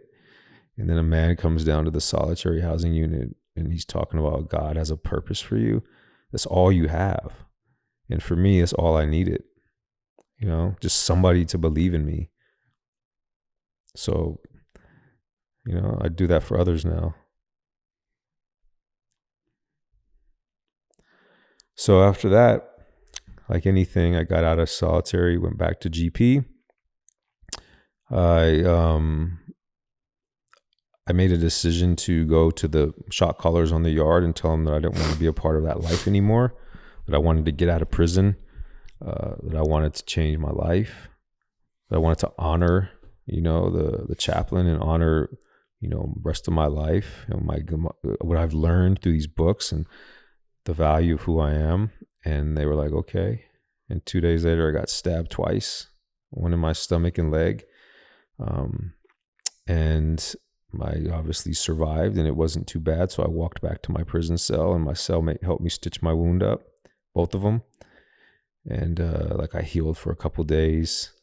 And it just really as painful as it was just like such a great feeling to know that like I had been over freed. with. Yeah. Yeah. And that I was so empowered by that, because the feelings of retaliation weren't there anymore. That was the most powerful thing for me. It wasn't even about, like running or hiding or rolling up. It was like, I'm willing to die for who I am now, this new person. And I'm going to stay here, and I'm going to continue to tell people what I know. And I started my first groups in prison with lifers. The ones I knew on the yard that had been in there for like 15, 20 years, wanted to change their life. You can tell. You can just, so there were conversations and stuff. And I was like, look, I'm doing a group, and I would love you to come to my group. It's an insight group. I'm going to teach the things that I taught myself in solitary, and started to do these groups and had breakthroughs with the men in prison. They would talk about things they never talked about, and we would help each other and prepare each other for parole board, do mock board hearings, and level each other up to get out one day. And it just really empowered me. And the most profound thing was that about 2 years after I got stabbed, some of the same guys that I know called the shot on me were knocking on that door trying to get in the groups, because they saw people change and go home.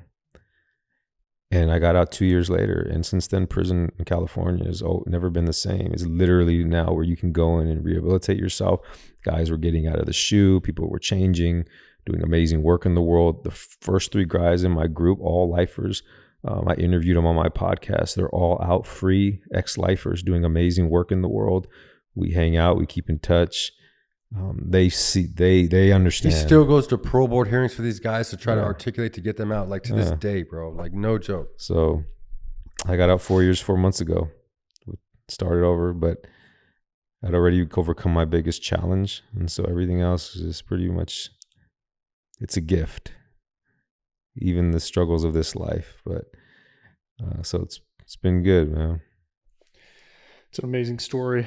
You're an amazing man, a special man. And I'm grateful that you came and shared some of these things. Do you ever fear, like, you articulated earlier that when new guys come into prison, a lot of times people in there will know these guys because they're from an affiliated gang or a different gang, or they're a rival, or they have a reputation in the same city as some of these inmates, right? And so there's some carryover. When new guys come in, there can be like repercussions. Do you ever feel that now, like after you left prison, that some of the stuff you did in there or before will ever catch up to you? Or do you just feel like it's a blank slate? Once you're out, you're out. Nobody's ever going to call you again. Nobody's going to mess with you. Like, do you ever have those thoughts? It crossed my mind sometime, but it never affects me. Yeah. Because I've learned to get to a state where I don't really fear anything, including my past catching up to me. My biggest fear was dying in prison. That was my biggest fear. Yeah. And so anything else I'm okay with. Like, I've already accomplished everything and beyond that I dreamed of when I was in prison. So, my biggest thing was like, I just didn't want to die in prison, and I didn't want to be remembered for my worst act. And I feel like I've worked hard enough out here to where if I died tomorrow in my obituary, it wouldn't even mention prison. It'd be mentioning the work I've done since I've gotten out and who I am. And so that's all I've ever wanted. And because I not, to fulfill like some ego, but just to be like the men that I read about, like the Viktor Frankls of the world, right? So that maybe my story can help another man one day. And that's why my book, both of them are in prisons everywhere. And I do that because I know that one guy could be in the hole. And Peter knows his podcast impacts so many people. That one thing can be the chaplain in their life. So I'm just extremely grateful for every day. And I don't really think about it. Crosses my mind and now and then, but I've shed that old self, and I feel like it's such a powerful just conversion that even if somebody that knew me from the past cross paths with me in a liquor store, they wouldn't even recognize me. Yeah. That's how much I've changed. The energy, they wouldn't even recognize me. It's amazing. Yeah. I still don't think, though, it's very common that guys do that much time and they get out and they're able to make it in the world. No, right? It's not.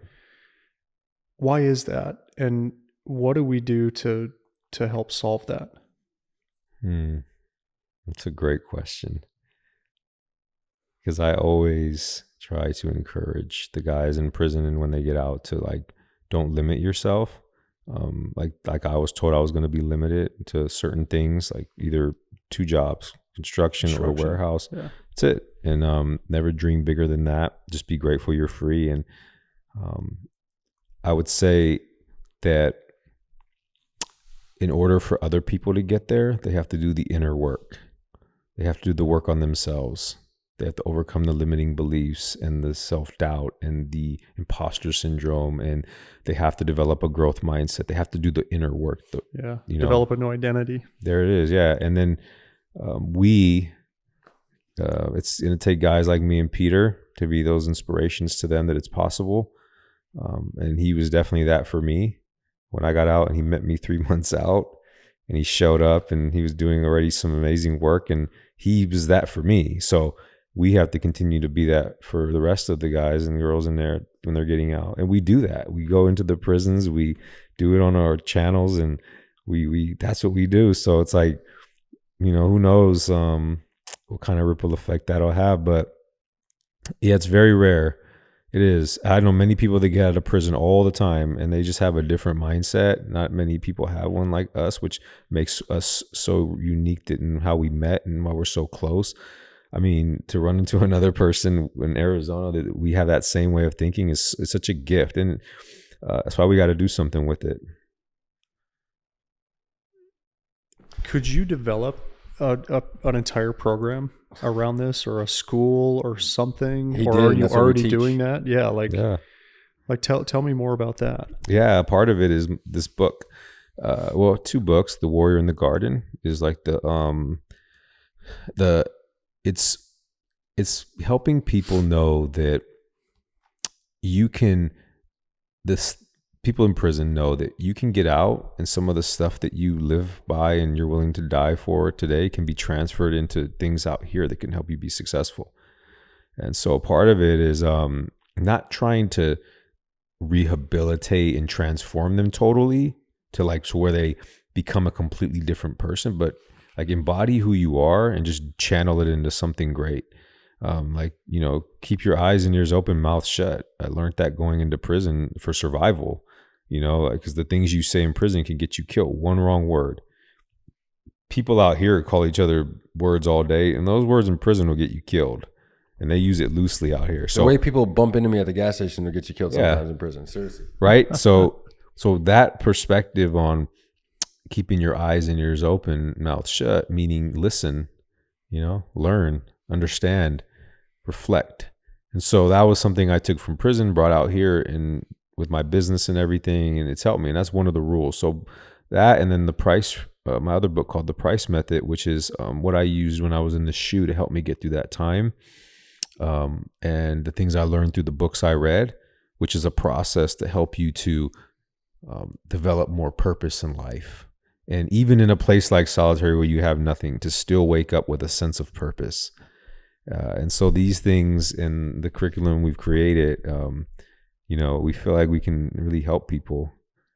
And the difference in prison is every class that's there, it's some dude that went to college and has a degree and like a mustache, and he's teaching some class. And the only reason that you're signing up for the class is because you need to get out of your cell to go sign up for a class. Of course. There's never, ever, ever been even a dude like that you would somewhat listen to, let alone like the difference with me is like when you go to the yard, like I'm not joking, bro. When you go to those yards, like the warden, like I still run the yard like in street clothes. They can tell, you know what I'm saying? So like, why would they not listen to us? Anything that you're trying to aspire to be in prison, we were that and some. And we're telling you it's stupid. What's cool is finding God and finding your purpose in life, and like there's nothing that you can say to like out gangster our stuff. So like they have to listen to us. If not, they're never going to change, like there's just never been 2 guys like us. Like And this is what the reason I quit my job. Like I didn't, just the limiting beliefs. I never knew that you could ever make 6 figures with my past. I never ever knew that was possible. I never knew that I could have like seriously a fun ass life and be sober after my prison life, because no one told me I could. And it wasn't until I actually did and I had enjoyed my life and got sober and was like, holy shit. I was literally like, I got to go tell these dudes in prison that we can do this out here now. You know, like I had no idea this was possible. So even just telling them and showing them, like just show up, like, so that's why we're such a perfect mixture. Like he writes all the programs and stuff. I just go do my thing and talk, bro, and just like inspire him and show them what's up, bro. But he's the genius, man, like behind it all, man. And you don't even get into the stuff he's doing now. And he's been out 4 years. It's absolutely remarkable. And it's a proof. We said this earlier. Like I did 12 years of nothing but drugs and politics and hurt people. Like he did positive stuff his last 7 years, which is why he's been out of prison 4 years and he lapped me, bro. You know what I'm saying? But if I keep hanging out with him, I'll be like him soon. You know what I'm saying? Like you're the number one thing in the world. Tommy Mello just said it on my podcast the other day. Like your number one rule in the world, and this is the thing I live by, is like you are going to turn into who you hang out with. You know what I'm saying? And I was looking at that yesterday. We had that picture of me, you, and Josh Snow or Tommy Mello, and I was just like, I literally joked to him, I was like, it's going to be a bad life if those are your best friends. You know what I'm saying? Yeah, absolutely. Yeah. That's amazing. And it's crazy the places we get now. And it's like, I was always scared to tell people I went to prison. Now it's like, you find out the opposite. Everybody knows someone's struggling. Everybody else had a DUI one time. You know what I'm saying? Everybody's had that part of it, them. You know what I'm saying? Like, yeah. And we're just open about it now, you know? And it's like, it's really just relatable with people, you know? Yeah. So to put a bow on this interview, I want you to describe, right? We went through a lot. I mean, that was riveting. That was a roller coaster. That was a definition of this show, is what you just described, right? So I want you to talk about, right? We talked about all the lows and the depth and the, you know, the misery and the suffering and the rock bottom and the trauma. We hit all that, but paint the picture of your life now. What does your life look like now? And, you know, maybe even start to articulate, how did you get to the man who's sitting in front of me today? Yeah. You know, my life now, 4 months ago, I couldn't even picture my life now, that because my scope of vision was very limited. The possibilities of who I can become and what life really was. So when I went in, I was 18 years old and I was in the streets before that. So I didn't really know what it meant to like be loved by a woman. I didn't have any serious relationships. I lost my virginity to a prostitute when I was 14 years old. I didn't trust women. I was always taught to use them. And so because in the women in my environment, they fell into that. They were like, you know, they'll do whatever they can to get a man, trap him, and use them to help them. So that was the mentality. So like to have now what I have with my girlfriend, and just, it's like I could never picture it back then. So it just goes to show that, you know, if you do the work, that your scope of vision will expand. And so I got out of prison with $200 gate money after 17 years in prison. They let me out early. I wasn't even supposed to get out for 20 years. I had a full 20 years to do. I got out early because I got my college degree in psychology, and I finished I didn't finish it. I did high school in prison. I dropped out in middle school. And I became a mentor in prison. So all these three things allowed me to get out 3 years early. And so I got out 3 years early, and I started with $200. And they told me I had to go to a city that I didn't know anybody, except one person that I met through a friend in prison. And I slept on their couch when I first got out, did parole there. Applied for jobs, couldn't get one because I had no work history. I'm in my 30s, had tattoos, ex-con. Nobody would hire me except for one nonprofit organization in LA that was working with people in prison, and they could only afford to pay me minimum wage part-time. And that's where I met Peter. And I got in there, was working there, and then I was like, I hit a point where I was like, okay, I want to do what I was doing in prison, because prison became my purpose, like helping these men, watching them go home, helping them grow, seeing the growth, having these amazing conversations, sharing wisdom. That became my purpose. I didn't think about going home, but when the day came and they opened my door and said, you're leaving, I left that behind. Like I lost that. And I went out into the world and I'm like, oh shit, freedom. Now what? It's great, but I don't have purpose anymore. I'm just looking for a job and I'm like struggling. And, you know, like, so I'm like, no, I want to experience that. So what can I do? And so I was like, well, the only way I'm going to become successful after this long is if I start my own business, if I become an entrepreneur. And so I did. I enrolled in business school and I got a full scholarship to go to the Drucker School of Management through this program that helps people that were formerly incarcerated. I found these loopholes got in. And it all started, though, I got in because the lady, Sister Mary Sean, who ran the nonprofit that I worked for, one day we were at church. We go to church like Sundays to sell art from the incarcerated, and that art would go back into the nonprofit. We were there one day. It's a full church Sunday, full of people. And she usually goes up, she'll make her announcement. She'll say, hey, we're doing an art show in the other part of the church. If you're interested, come by and see it. And one day she told me, she's like, I want you to get up there and tell them your story. And I remember I was so scared. I was not a public speaker. I was afraid to tell my story. I had never told it before. And she pushed me and she stretched me and she got me out of my comfort zone. And I went and did it. First time I told my story, and I did it in full Sunday church. And it was so moving to the people in there that afterward they came into the art show where I was at and just started like giving me their phone numbers and their business cards. And was like, man, I want a powerful story, man. I want to help you. And these were people who were already successful. So that was how I ended up getting into the college. And then college was just about learning business. And the program that I went through stated that if you're profitable by the time you reach graduation, then you'll have an opportunity to pitch to Google for funding for your business. And that was my one goal in life, just to make it to that. So I worked hard to get there. I started a business, and the business started to basically do what I was doing in prison for the youth out in schools. So like development programs and stuff. And I started a business around that, got some contracts. It's profitable by graduation, made it to Google, pitched to Google like a Shark Tank style, got the funding, and even more than that, all the people on the panel that were all like successful entrepreneurs became my personal mentor because they were so inspired by my story. And they helped me. They opened doors for me. And I wrote my first book, started speaking, started my business, started to get more contracts. Doing leadership development at Google, trainings, speaking, inspirational leadership. I'm out here. That's what I'm out here doing. I wrote my second book, Warrior in the Garden.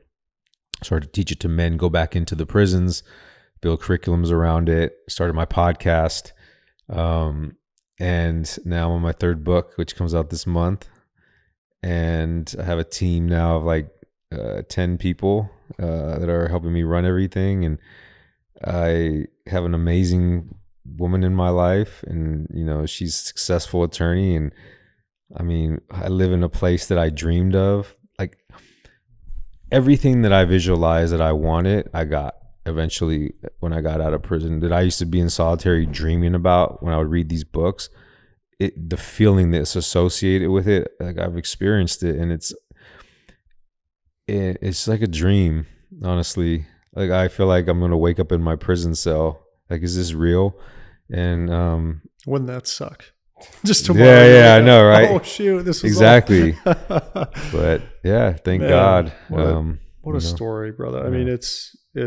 I'm proud of you. First of all, it's so inspiring to hear, like, for both of you guys. I mean, where you guys were and where you're at today. I mean, it's pretty incredible. I want to just ask, I can't help myself but ask this last question. What is the motivating principle of action for you, right? Like out of everything you just articulated, the fact that you've achieved everything you dreamed of inside of 4 years is like a miracle, right? So, and I know there's a lot of elements at play. Yeah. You worked really hard. You had a vision. You were dedicated. Commitment. You studied. You went to school. You built a network, right? Like, I know the list of things, but what is the one for you that if people can just do that one thing, it will lead them to places beyond their wildest imagination? Easy. Follow your heart. That's it. Everything that you've ever wanted is by following your heart, not your mind. That's logical. Says you can't do that. It's impossible. Not you. What do you think you can do that for? Follow your heart. Definitely not the world. Yeah. If you follow that, and I do that to this day, mostly everything I've ever done has been a sense of my mind has always said no. It's fear and all this other stuff and doubt and what if and this and that. But if I just paused and I listened to this, my heart, it always said do it. And if I could push through that fear, on the other end of it is your dream, fulfilling that. And it's very difficult, but I always go back to when I was in prison and I said, well, what do you have to lose? What can possibly happen except be where I once was, which I know how to survive. And so most people don't have to deal with that, but they limit themselves. So listen to your heart and follow that would be my advice to everybody. Amen. Yeah. Carlos, thank you for joining the Roller Coaster Podcast. It's the greatest podcast I ever did. Thank you, brother. Speechless still. That's a wrap.